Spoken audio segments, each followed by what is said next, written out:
नमस्कार, मेरे चैनल में आप सबका स्वागत है। आज मैं आप सबके सामने करवा चौथ की कथा को लेकर आया हूँ। करवा चौथ की कथा सभी स्त्रियां जो अपने पति की लंबी आयु के लिए करवा चौथ का व्रत रखती हैं, इस दिन इस कथा को सुनती हैं। बहुत समय पहले किसी नगर में एक साहूकार रहता था, जिसके 7 पुत्र और एक पुत्री थी।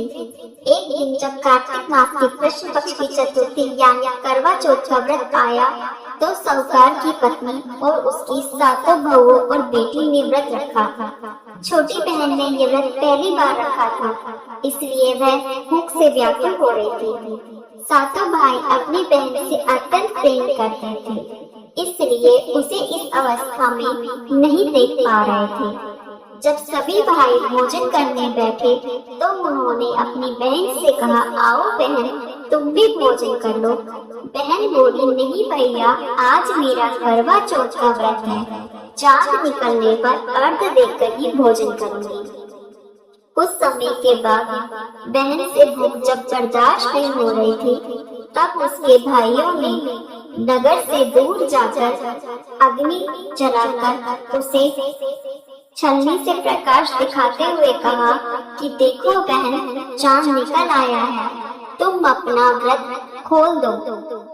इस पर बहन ने भाभियों से कहा कि भाभी देखो, चंद्रोदय हो गया है, आप लोग भी अर्घ दे दो। इस पर भाभियां बोली, नहीं, अभी हमारा चांद नहीं निकला है, हमारा चांद तो रात को निकलेगा। इस पर छोटी बहन ने खुद ही जाकर विधि विधान से नकली चंद्रमा को अर्घ देकर व्रत खोलने बैठ गई। इसके पश्चात जब वह भोजन करने बैठी, तो पहले निवाले में बाल आ गया, दूसरे निवाले में कंकड़ और तीसरे निवाले में उसके ससुराल से संदेशा आ गया कि तेरा पति बहुत बीमार है। यह सुनते ही साहूकार की बेटी बहुत घबरा गई और उसी समय ससुराल जाने की तैयारी करने लगी। अपनी बेटी को विदा करते समय माँ ने एक सोने का सिक्का देते हुए कहा, बेटी, रास्ते में जो भी मिले उसके पाँव छूना, और अगर कोई तुम्हें सदा सुहागिन होने का आशीर्वाद दे, तो अपने पल्लू में गांठ लगाकर उसे यह सिक्का दे देना। उसने ऐसा ही किया। रास्ते में मिलने वाले हर व्यक्ति के पांव छुए, लेकिन किसी ने भी उसे सदा सुहागिन होने का आशीर्वाद नहीं दिया। जब वह घर पहुंची, तो दरवाजे पर उसकी ननद खड़ी थी। जब साहूकार की बेटी ने ननद के पांव छुए, तो ननद ने उसे सदा सुहागन का आशीर्वाद दिया। उसने तुरंत अपने पल्ले में गांठ बांध ली और ननद को सोने का सिक्का दे दिया। जब वह अंदर गई, तो देखा कि उसका पति मृत पड़ा हुआ था। अपने पति को इस अवस्था में देखकर वह जोर जोर से विलाप करने लगी। उसके लिए क्षण बेहद ही दुखद था। उसे इस बात पर विश्वास नहीं हो रहा था कि उसका पति अब इस दुनिया में नहीं रहा। आखिरकार जब उसके पति को अंतिम संस्कार के लिए ले जाने लगे, तो साहूकार की बेटी ने अपने पति को अपने पास ही रहने के लिए बोल दिया और कहा कि मैं अपने पति को ले जाने नहीं दूंगी।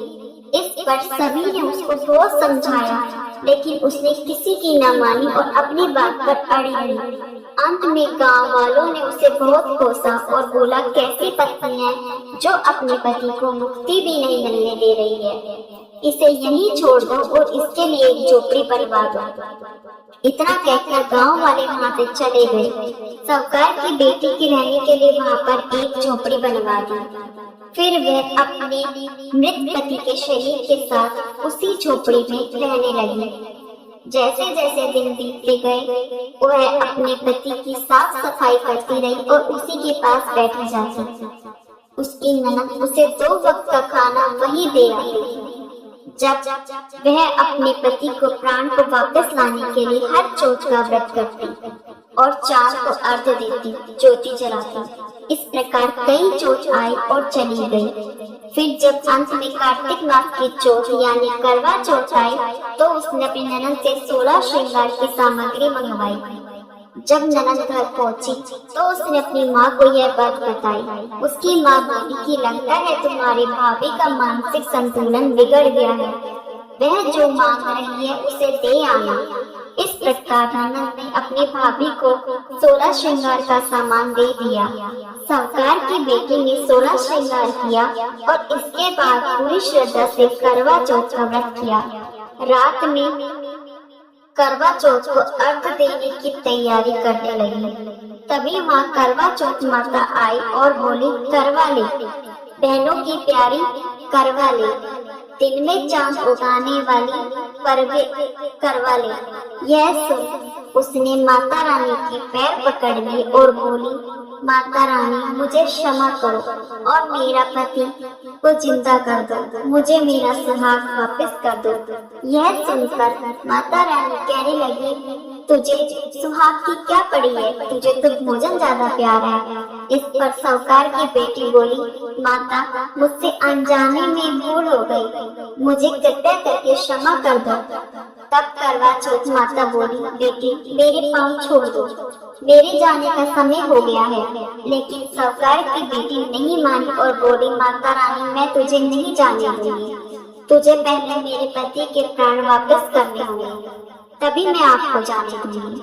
जब माता के बार बार कहने पर भी उसने पैर नहीं छोड़े तो माता का दिल पिघल गया और उसकी निष्ठा को देखते हुए वो बोली कि तुमने अपने सुहाग की सामग्री मुझे दे सकती हो।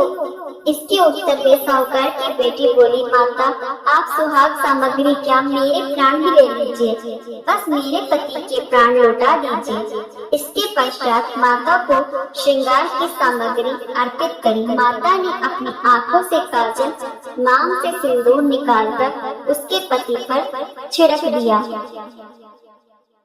इस प्रकार माता की कृपा से साहूकार की बेटी का पति जीवित हो गया। उसने माता के पैर छुए और उन्हें प्रणाम किया। हे माता रानी, जिस प्रकार आपने उसके सुहाग के प्राण लौटाए हैं, उसी प्रकार व्रत करने वाली सभी सुहागिनों को अखंड सौभाग्यवती होने का आशीष देना।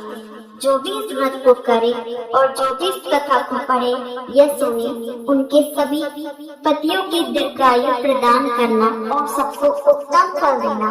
बोलो करवा चौथ माता की जय। इसके साथ ही यह कथा यही समाप्त होती है। ऐसी ही और कहानियों को जानने के लिए चैनल को लाइक और सब्सक्राइब कीजिए। धन्यवाद।